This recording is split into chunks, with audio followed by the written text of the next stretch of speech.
Welcome back to Awful Movie Reviews. Greetings, my friend. Since this is a channel where I review terrible movies, I thought that it would be very appropriate to review what has been dubbed the worst movie ever made. I'm not sure I want to find out. Yes, people, this is the infamous Plan 9 from outer space. But is it really the worst movie ever made? That's this week's big question. Now, my straight up answer is no. Because it's way too memorable and funny in order to be called the worst movie ever made. Now, don't get me wrong, this movie is really bad, but it's the big fish of the so bad it's good flicks. It's part of those movies that we love to hate. The thing is that it's extremely poorly made. It's too bad it must be handled this way. We get cardboard cutout gravestones that move when touched. We can see at the top the boom mic when the light flashes on the actors, and by the way, the plane controls are also cardboard cutouts. We get bloopers like these.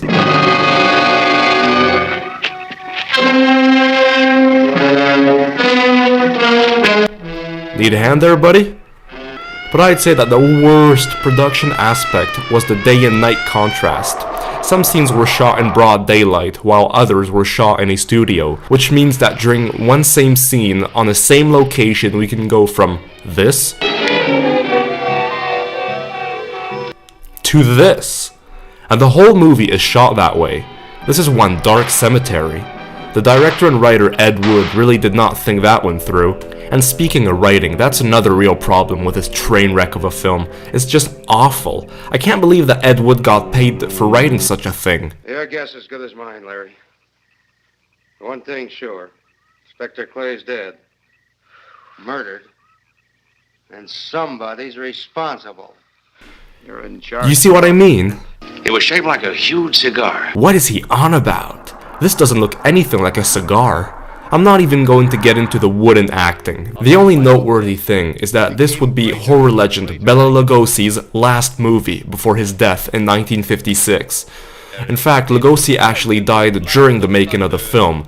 The scenes where he appears in was older footage that was actually meant for a different movie, but which had then been abandoned. And to fill in the scenes that were shot after Bela's death, Ed hired his wife's chiropractor. We can clearly see that this isn't the same person playing the role, and he had to cover his face with a cape in order to try and hide the difference. But getting back to the writing, the plot is also quite weak. It's about a group of aliens who try to alert people of their existence by resurrecting the dead. Once they have done that, they will put the world down on its knees. And they do all this to try and alert even mankind, though this movie is crap, of their scientific progress, which will lead to them discovering in our deadly new and this bomb, which will explode one day, the sun, and therefore the entire universe with it. So how's it going? We have risen two so far. Well, Earthlings should indeed be petrified. I fully realize our language differences. However, I also know you finally have perfected the dicto-robotary, or as you on Earth call it, the language computer. So you can now understand that which I speak. Oh, fair enough. This is why you must be stopped. This is why any means must be used to... What the hell is this? They are literally communicating with the humans in the exact same language. And in one way or another, with the speed that those ghouls are going at, they shouldn't have to fear for their lives. Anyways, I could go on and on about all the bloopers that make this film such a mess of a motion picture. You can't take this seriously from beginning to the end. It's like the whole movie itself is one big blooper. So yes, it's a very terrible movie, but it's so bad that it's actually gone down as legendary. It's something that has got to be seen in order to be believed. And yes, this is my favorite bad movie. It's just so memorable and cheesy. So no, this isn't the worst movie ever made. I've seen tons and tons of other movies that are far worse and far more boring than Plan 9.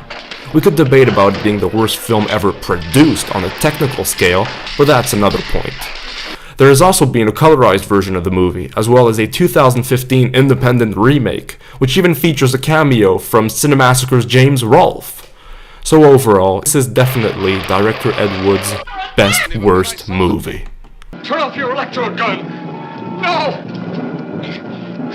No! Stop him, Dennis! I can't get it, it's jammed! Grab him, you fool! Drop the gun to the floor, Tanner.